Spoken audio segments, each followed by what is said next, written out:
Morning, everybody. Morning. What a crowd we have here today. I love it.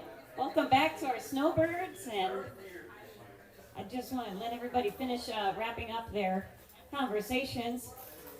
Just wanted to show off my new mug. It says Chaos Coordinator on it, so I think that's really fitting, especially after last night. But we did have a good Halloween here last night. We sold about 1,000 wristbands. We had 10 cops, yes, and a captain. They did a very good job. The kids were taking pictures with them too and stuff, so it was really sweet. They did a good job. For the most part, people that I turned away were, they obliged. It's a beautiful community. I can see why they want to come and trick or treat in here. But I want to back up a little bit and go to the haunted house. That was awesome. I have to say that a lot of people really enjoyed it. We partitioned it off, and it was nice and long. Everybody had a good time. It was free this year, so no wristbands were needed. People really appreciated that. The trunk or treat was fantastic. I went and saw everybody's decorations. I love the Taylor Swift one. That was so cute. Yeah, with the little friendship bracelet. And then the pumpkin patch. My niece and nephews came too. They just loved it. The bubbles were a huge hit. So thank you for everybody that helped with putting that together and making it happen. I really, really I really want you guys to have like a party or something. I need, for all the volunteers that are here in Sandoval, I'd like to do something special for everybody. So we'll work on that. The social committee and I will work on something to put together for you. But today, we have a busy day today. We have a blood drive until 3 p.m. It is ongoing. There's some spots in the middle afternoon. If you can donate, please do. They constantly need new blood to come in. So we're shooting for about 22 units. So I have about 11 people right now. So anything you can do to help would be great. Tonight we have bridge at 7 p.m. and we also have dominoes night. So we'll have the wall partitioned off. Dominoes will be on this side of the TV side, and then bridge will be on the kitchen side. So come on out, grab your dominoes. I have a spare set if you need them. But it should be fun. Bring some snacks. There'll be music. So come on out for that. Did everybody get to see the map that went out for the garage sale tomorrow morning? We have 55, I think, homes doing it. So I expect to see a lot of trailers coming in, nice, bright and early. So the gates will open at 7:45 to let people in. So if you are doing a garage sale, just be sure to be ready by then. It should be a beautiful day out. I mean, the weather, we've been spoiled after the hurricanes and all that. I read something on Facebook that said, look at the Florida weather trying to be so cute now that it didn't just try to kill us. Oh yeah, that one I think, let's not even talk about that one. We're good. So the Solos meet and greet is the first time we're having something for the folks that are just riding solo. I have a handful of people that have already dedicated to coming. I have some cards that are like conversation openers maybe we can do, but bring some snacks, bring some, BYOB.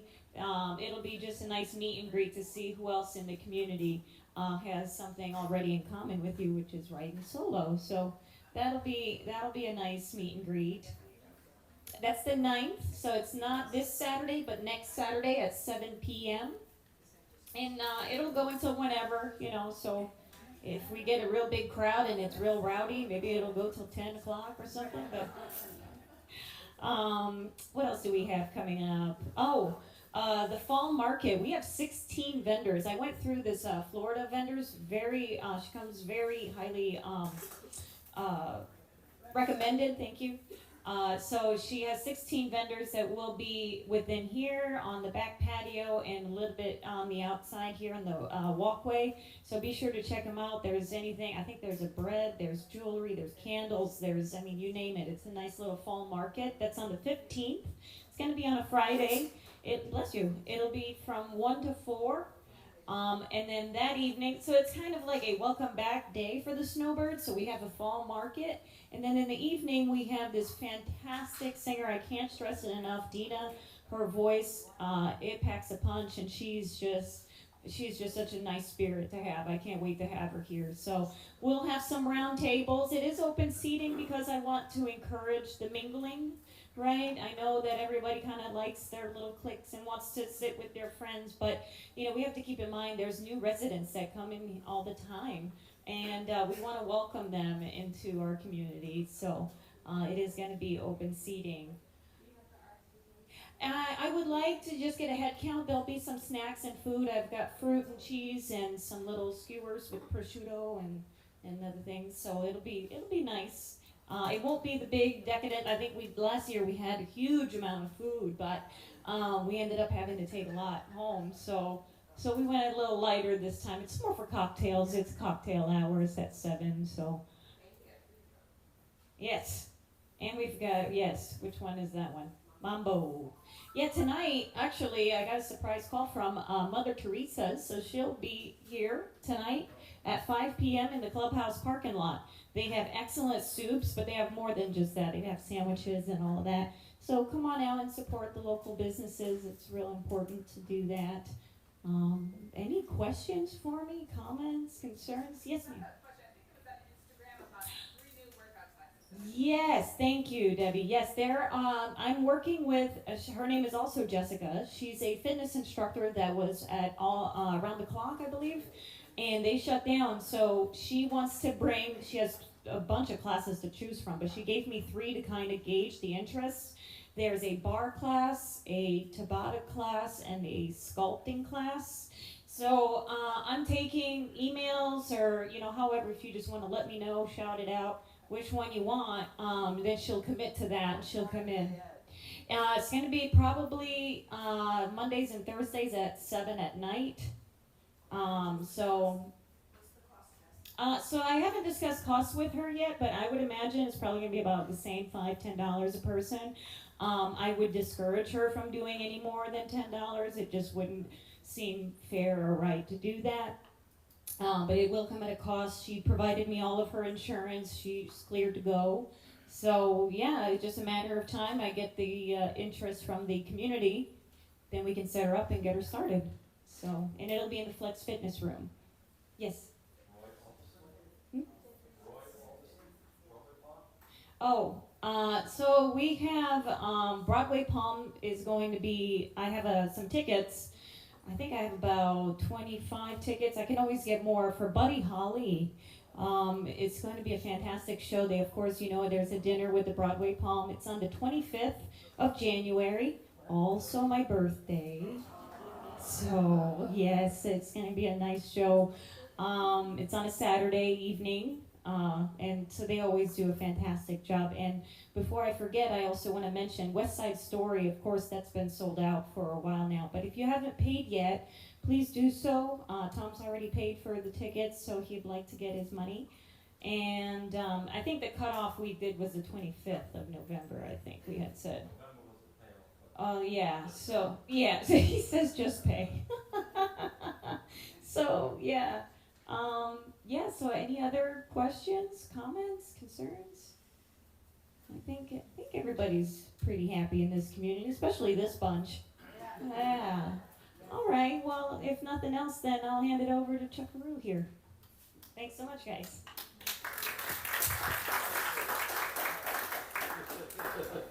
While you're still clapping, Jessica did a great job with Halloween. Can you give it up for her? You can't believe how much work and stress goes into pulling that off, and she's going to enjoy this weekend, that's for sure. So, it's good seeing a full room here. This is amazing. And welcome back for everybody who's back, and some of our new owners that are here, and old owners. I want to, again on the Halloween last night, our 4 goals were, number 1, that everybody had fun. Number 2, that everybody was safe. Number 3, we made enough money to pay off the police. And number 4, that we had adequate crowd control so it didn't turn into Woodstock. Okay? So I'm glad this crowd knows what Woodstock is. So you say that to a young crowd, they look at you and, so, but the entire staff put a lot of work in last night, and I thought it went well. Right, a little bit of garbage we got to pick up today, candy wrappers, things of that we thought we would have. Kudos to in Greendale. I was able to stop at their little driveway party. Seems like people were having a lot of fun there. Also, the hidden secret is Kids has this gourmet buffet that they set up. So a lot of fun over there too. But I thought it went well. We're always nervous about pulling off something like that when you have 1,000 or 2,000 people wandering around in the streets, and there's cars, and there's costumes.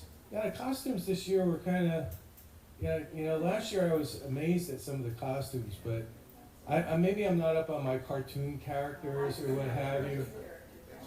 But I'm glad I didn't have a daughter, because some of those costumes and some of those teenagers. I thought some of them were strippers. Yes, ma'am. We live on Blackburn, and we got the reputation last night as the party street. You're absolutely right. Yellow shots were flowing. Shots were flowing. We had a great time. The kids were amazingly well behaved. They were. Every one of them asked if they could have another piece of candy, and they said, "Thank you, have a nice Halloween." Yes. Amazing. I mean, there may be 2 kids that were a little obnoxious, but I mean, out of all those kids, and we had probably 900 kids. I mean, Yeah. 7 or 8 bags of custody. Easy. And every one of those kids would say, "Thank you, and I have a room close ticket we didn't offer right then and there." So it was really. Yeah. It looked like a lot of fun. My granddaughter was on Blackburn, so she had a full bag of candy when she walked out of there last night. So and some Jello shots too. We had to take those out. So yeah. So, but I think. Also, they had a house where the guy dressed up like Michael Jackson. Oh, And they were actually dancing in the driveway. Awesome. That was on the news. Was on the news? So, give you a couple of updates.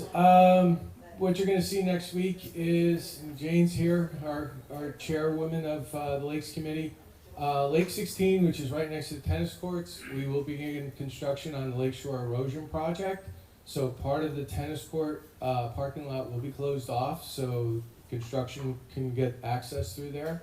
Probably take about a month for them to complete that, and at which time we'll be able to see the results of what a restoration looks like and how it's been. That committee will proceed from there. So, and I know we're working on budgets right now. So, funny story. The Lakes Committee is asking for another $100,000 for last year, for next year, to do lake restoration. And I went to another meeting, and all of a sudden they're asking for $200,000. But Bill Simonelli, all of a sudden, his arm is all messed up. He's got to go to the doctor. So I don't know what happened, but they went from $100,000 to $200,000, and Bill's got a bad arm all of a sudden. So I don't know what happened there, but so he's fine. So, but yeah, you'll see some dump trucks. You'll see some activity here. We try to get them out of here as quickly as possible. We want to do the job the right way. But it took forever for us to get permits through the city, or actually through Lee County. They're under a lot of different restrictions that they have to follow. So we're happy that they're finally here.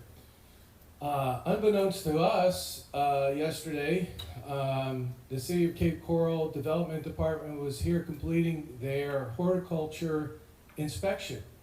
And we passed with flying colors. It was amazing. I didn't know what that was, but I guess every 3 or 4 years the city sends in an inspector who looks at all the horticulture to make sure we have the right number of palm trees, hardwoods, turf, what our turf looks like, our, the overall appearance.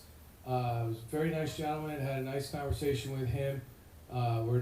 There's no code enforcement issues at all. So, what a surprise, right? After 2 hurricanes, and we're still looking good. So, what else? The pool's nice and warm, I think, right? Back up. We had a couple cold days there where it dipped a little bit. Took the 2 dead trees out here. We have another one that didn't survive 1 or 2 hurricanes that we're also going to have to take down. I think we're near completion with hopefully a lot of these shrubs come back. We just had planted some plants on the Woodburn cul-de-sac, and they got beat up pretty bad, but they seem to be coming back. So fingers crossed, and we'll go from there. Any questions? Yes? What about picking up the garbage? So that's a very good question. I actually asked this gentleman yesterday, okay, Mr. Horticulture, how about getting this horticulture out of here? From what he told me, is they are trying to bring in extra staff from extra departments to actually take care of that. They're well behind schedule. He didn't get into much detail. I actually have a pile of palm fronds in front of my house, so I'm asking the same question. I think someone had asked me about the right of entry. We had filled that out back in March. The board approved that, and so there was no issues with them having access to our community. So it's a matter of just kind of, you have to wait. We've been calling, when you guys coming out here. There was some rumor that they were in here and did one street and left. I'm not sure. We can't get a straight answer. We're all waiting patiently. It's not good for that spot in your front yard that's kind of dying. The grass is dying because of the debris. But patience. It's not as bad as Ian, the debris that we had. It starts stinking. Yeah. They didn't come before the hurricane or anything, like anxious, they were Yeah. There was another question. Same one? Yes, ma'am. The Barkley dog park, just like the one with the nails in it, it's still there yesterday. Yeah, we just got that quote, and we just signed off on it. A lot of the tiki huts really took a beating, and if you stand here and you look at it, it doesn't look so bad. It looks like a bad hair day. Oh, I actually got stuff in the. Yeah. So if you go underneath the tiki hut and you look up, you can actually see the sky in majority of them. So the board actually approved the expense to have those touched up.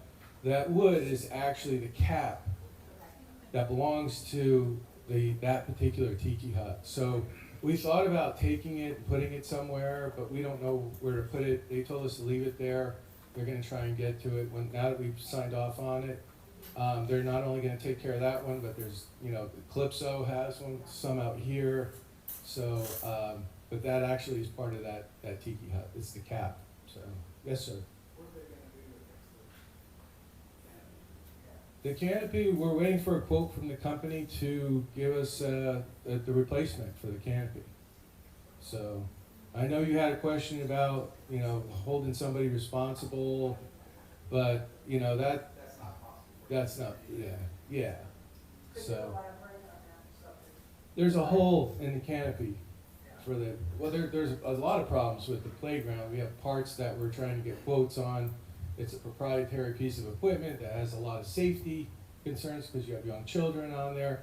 So it's not like we can go to Home Depot and buy parts and just kind of throw them on there. We have to follow certain safety specifications. So we're dealing with one company who is, I guess overwhelmed, or we're just not getting, them to turn around and get us the parts, the prices, and those things. So it has to be repaired. In the meantime, it's closed. But during Hurricane Milton, we were attempted to get the canopy off before the hurricane, but the crew couldn't get here because they were stuck in traffic in Sarasota, and the canopy has a hole in it, so we have to replace the canopy.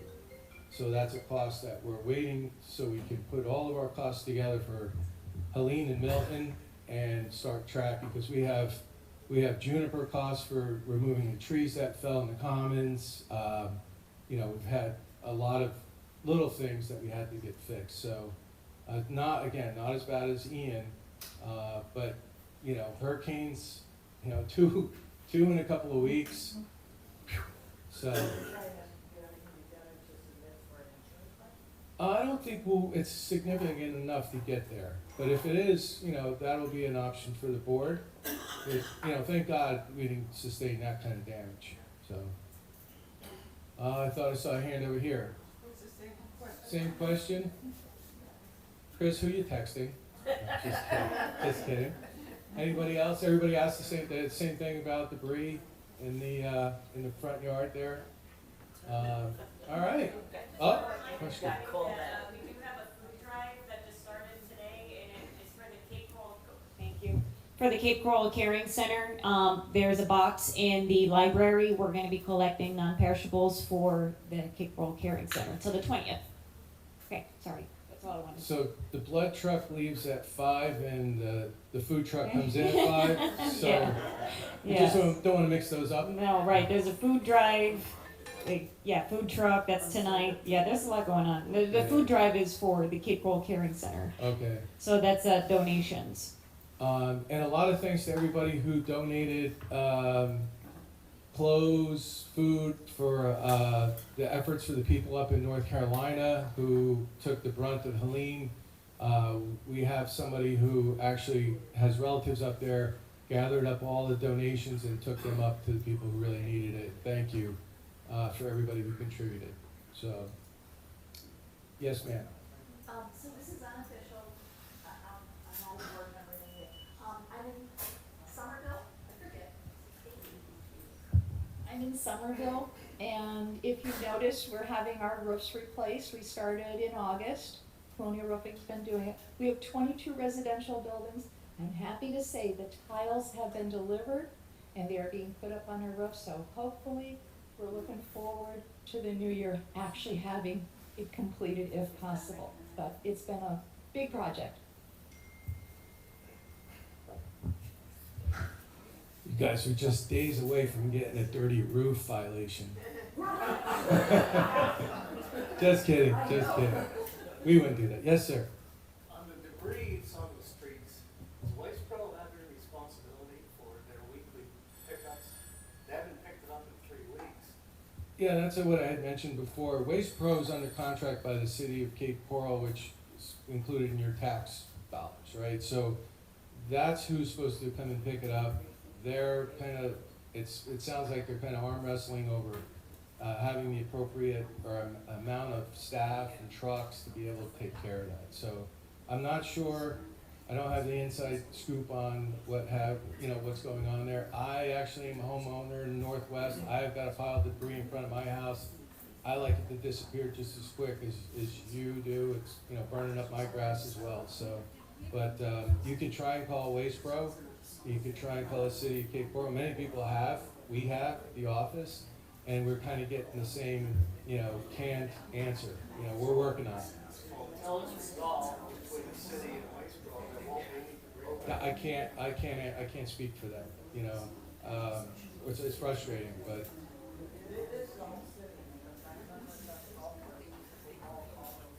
Yeah.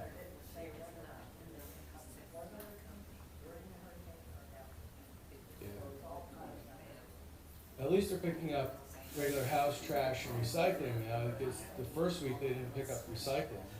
So, all right, was there another question? Wait, Back there. Didn't FEMA get involved last time? with Ian, yes. Yeah, with Ian. I can't answer that, yeah, so. I read online that they one day, FEMA was gonna come through, one day, And that never happened, right? Yeah. I just read online, it's still a thing today that it's between FEMA not giving the money, they're fighting over that. I guess FEMA's supposed to kick in or something, everybody's fighting. Well, yeah, it's not just us, it's the whole damn city. Yeah. Yes, sir. Come down, they're gonna be your problem.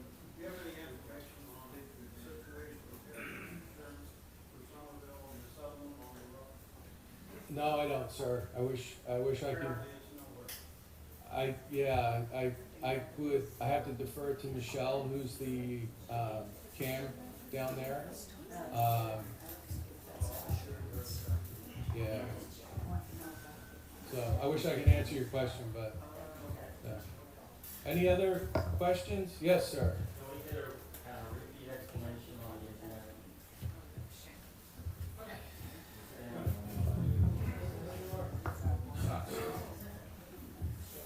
internet?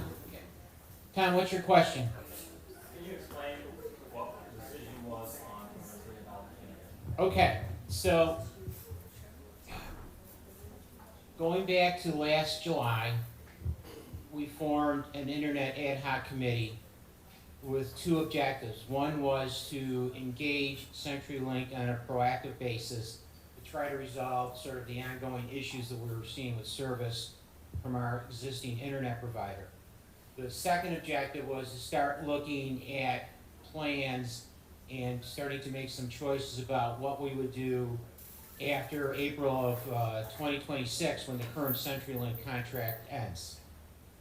So the engagement with CenturyLink has been an ongoing series of conversations with ups and downs and a lot of frustrations dealing with them as we're all seeing, still seeing customer service issues. Fast forward to a few months back, what we ended up doing was, after going through and looking at the marketplace and looking at the options available, the first step that the Internet Ad Hoc Committee did was that it recommended that the board engage a consultant of Wi-Fi advisors, a gentleman by the name of Joe Gershon, who's been presenting at the board meetings a couple times. His specialty was working with associations, homeowners associations, condominium associations, to work through the RFP proposal process and to assist with negotiations for getting new contracts in place with service providers. So once we sat down, once we got our contract agreement with Joe worked out, we then proceeded to look at who could provide service to the community, and we came up with 5 providers that could reasonably be considered as choices for the community. CenturyLink was one of them, Blue Stream Fiber, Xfinity Comcast, Summit Broadband, and Hotwire Communications. Those were the 5 that we originally engaged. We put together a RFP that basically described our community and what our requirements are around bulk internet. That is, we wanted internet service, we wanted a minimum of 1 gig service when we start off. And one of the other issues that we emphasized in our original proposal request was resiliency and redundancy of the network, because having a backhoe on Pine Island cutting the fiber and having the community sitting here for 3 days without internet was not acceptable to us. So from that, all the responders came to the community on August 13th and did a physical survey of the community, looked at all the buildings, looked at the condominiums, looked at the villas, looked at houses in a couple different phases so they could see what the different models looked like. And from that, they submitted to us a set of proposals. The Internet Committee sat down with those proposals in late August, early September, and we winnowed those 5 proposals down to 4. Because we thought one of them was a non-starter relative to their pricing. I mean, one of them came in saying essentially $46 a month, whereas the other ones were lower than that.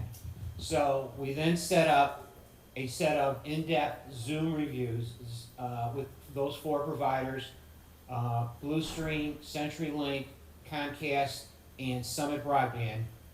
And we went through and we had sort of the same set of questions that we went through with all the vendors. In addition to that, we had specific questions for each of these vendors based on their responses.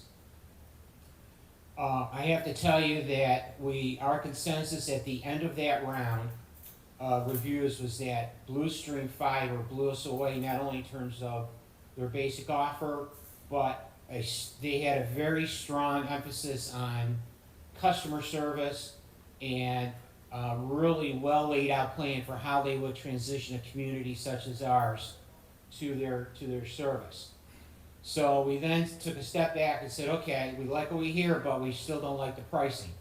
So we went back to each of those four and we said, this is what we liked about what you said, this is what we didn't care for, and this is the target range that we're looking at for pricing. And in the end, it came down that after a couple go-rounds that our internet consultant did with these vendors, we got to a final offer from Blue Stream, which was $27, if I remember correctly, $27.50 for 1 gig service installing what's called true fiber to the home. Because right now, many of our homes, we have fiber to the sidewalk, but we have copper wiring into the houses. So this is true fiber all the way into each house, each unit, I should say. And their final proposal to us was $27.50, 9 years, no escalators. Two of the vendors did originally start out with escalator clauses, and we got both of them to come back with something a bit more reasonable. So looking at all the puts and takes, and the technical solution that Blue Stream offered to us was dual feeds of internet into the community, somewhere in the shrubbery near the Veterans Island, Veterans Gateway.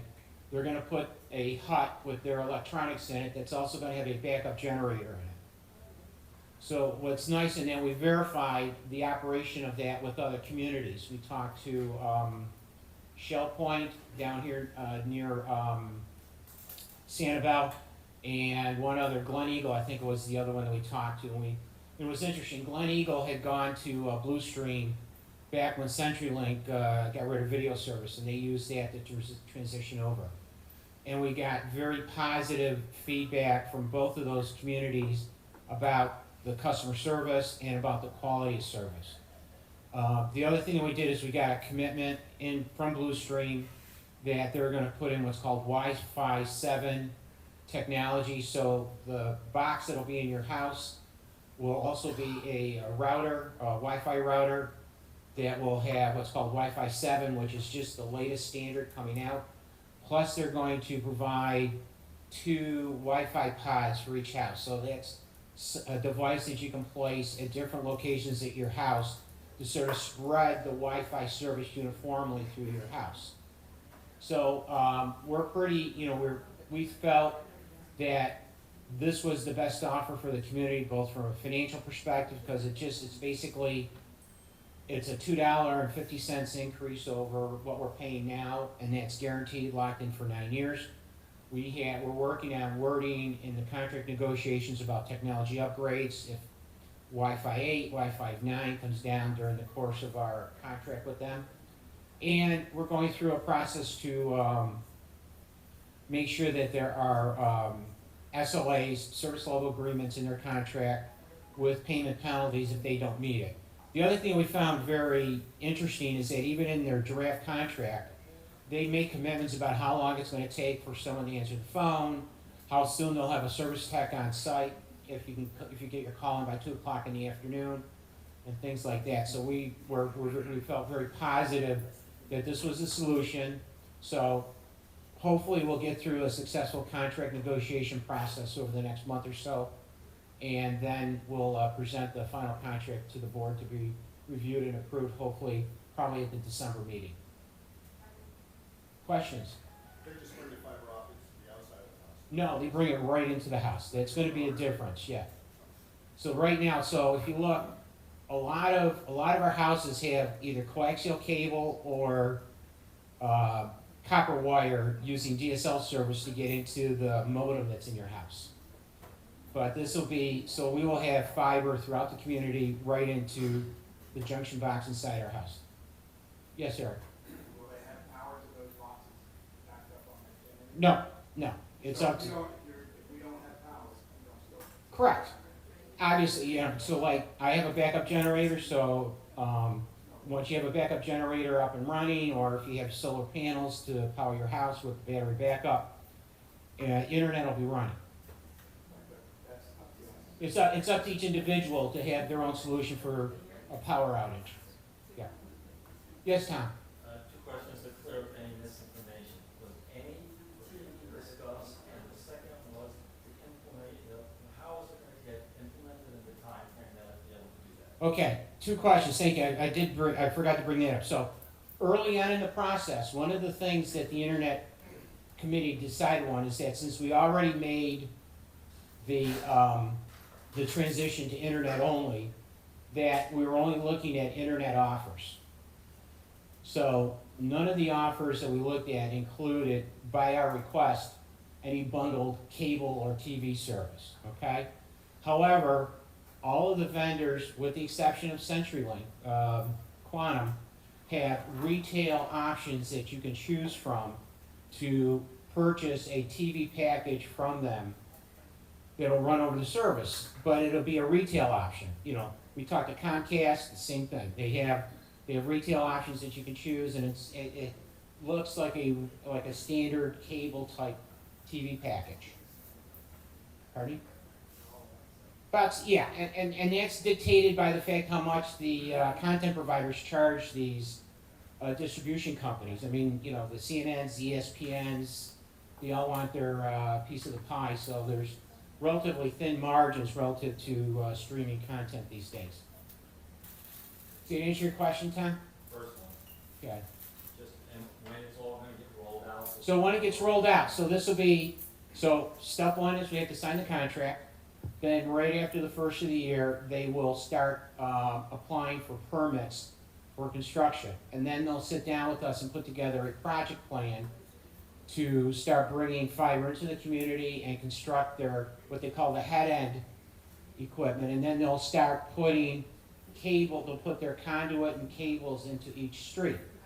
And it's gonna be a street by street process.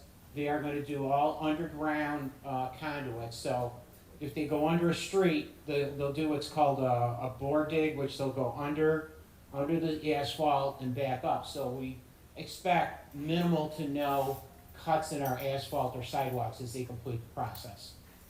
And it's gonna take, and we're giving them basically 9 to 10 months to go through this whole construction process. So we can start phasing service over hopefully in the first quarter of '26. Does that answer your question? Okay. Yes, Eric. Are there any provisions these guys have to say?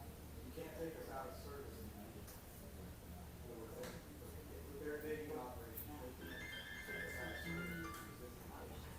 There are provisions in the contract that they are on the hook for any damage or service disruptions they cause. Yeah. Other questions about this? Okay, so we'll, so if you haven't done so already, our internet consultant did a nice overview presentation at the board meeting at the end of October 24th, I believe it was. So that might be, you know, if you haven't watched it yet, that'd be a good high-level overview. And then obviously, as we get towards to the point where we'll be asking the board to review and approve the contract, we'll go through another set of reviews with the community about this. Okay? You may not know this one, but on the outside of our houses, we already have modems. Yes. Modems are out there, they're gonna remove Those are called ONTs, optical network terminators, okay? They're not gonna remove them they'll put a new one on. And the reason why is, let's say, because in my house, I've got one from CenturyLink and I got one from Xfinity. And let's say if I want to turn on Xfinity cable at some point, I still need to have that attached to the house. So they won't go.